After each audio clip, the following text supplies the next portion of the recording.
నమస్తే, welcome to Sakshi cinema. ప్రస్తుతం మనతో పాటు ఉన్నారు ప్రముఖ సంగీత దర్శకులు, అలాగే నేపథ్య గాయకులు కళ్యాణ్ మాలిక్ గారు.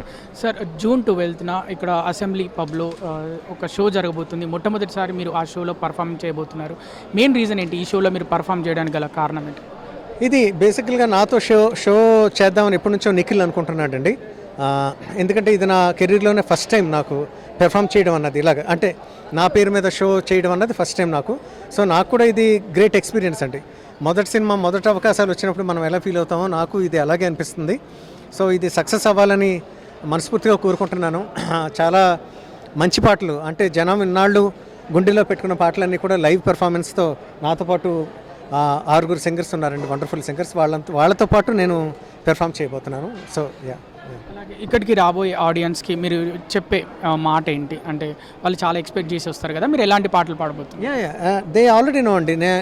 నా మ్యూజిక్ని ఇష్టపడే వాళ్ళు అండ్ జనరల్లీ మ్యూజిక్ లవర్స్, అంటే వేరే పాటలు కూడా ఇష్టపడే వాళ్ళు అందరికీ కూడా అదొక చాలా డిలైట్ఫుల్ ఈవినింగ్ కింద ఉంటుంది.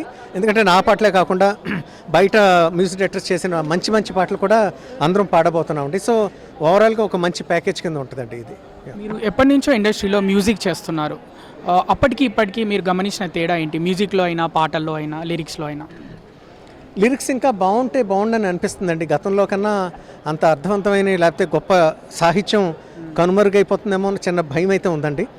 బట్ అది నేను జనరలైజ్ చేసి చెప్పట్లేదు, కొన్ని పాటలు బాగుంటాయి. బట్ ఓవరాల్గా అంటే కంపారిటివ్గా పాత రోజుల్లో కంపేర్ చేస్తే ఇంకా బెటర్ సాహిత్యం రాయించుకునే అవకాశం ఉంది డైరెక్టర్స్కి అని చెప్పి, అండ్ లిరిసిస్టులకి కూడా అని నా అభిప్రాయం అండి. ఇప్పటి వరకు ఒక షోలో కూడా పర్ఫామ్ చేయలేదు, బట్ ఆడియో ఫంక్షన్లో చాలా వరకు పర్ఫామ్ చేశారు. దానికి దీనికి ఏమైనా డిఫరెన్స్ ఉండబోతుందా, లేకపోతే అదే విధంగా పర్ఫామ్ చేస్తారా? డెఫినెట్గా ఇది చాలా బాధ్యతతో కూడుకున్న విషయం అండి. షో అంటే ఇట్స్ పెయిడ్ షో కాబట్టి జనం ప్రతిదీ కూడా ఎక్స్పెక్ట్ చేస్తూ ఉంటారు, బాగుండాలని కోరుకుంటారండి. ఈక్వల్ ఎంటర్టైన్మెంట్ ఉందా లేదని చెక్ చేసుకుంటారు. సో అవన్నీ జాగ్రత్తలు మేము తీసుకుంటున్నామండి. So we are equally responsible and excited అండి. అలాగే ఇండస్ట్రీకి ప్లేబ్యాక్ సింగర్ అవుదామని వస్తున్న మేల్స్కి వాళ్ళకి మీరు ఇచ్చే మెసేజ్ ఏంటి? ఎలా ఉంటే వాళ్ళు తొందరగా సింగర్ అవ్వగలరు? న్యాచురల్గా అంటే మంచి వాయిస్ ఉండాలండి. ఎవరికైనా మంచి సింగర్ అవ్వాలంటే అందరితోనూ అంటే ఒక సినిమాలో ఛాన్స్ దొరికిన వెంటనే అయిపోయింది నా కెరీర్, ఇంకా నేను నెక్స్ట్ టాప్ సింగర్ని అయిపోతాను అని చెప్పి ఆ భ్రమలో ఉండకూడదు. ఎప్పటికప్పుడు ఒద్దిగ్గా హంబుల్గా ఉండాలి, ప్రతి ఒక్కరితోటి టచ్లో ఉండాలి.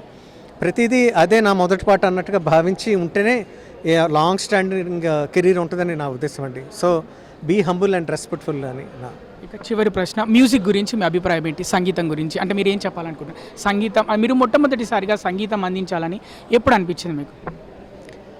అమృతం సీరియల్కి నా ఫస్ట్ టైం అండి. అది ఎప్పటికీ నా మెమరీలో ఉండిపోద్ది, నాకు బ్లెస్సింగ్ అది. అమృతం ఈ రోజుకి కూడా పాడుకుంటున్నారు ఆఫ్టర్ 25 years. అంటే అది దేవుడిచ్చిన వరంగా నేను భావిస్తున్నాను. అది నాకు కెరీర్ని ఇచ్చింది, నన్ను నిలబెట్టింది ఈ రోజుకి కూడా.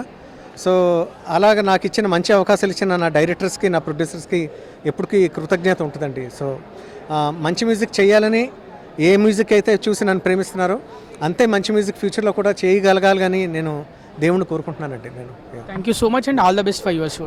థ్యాంక్స్.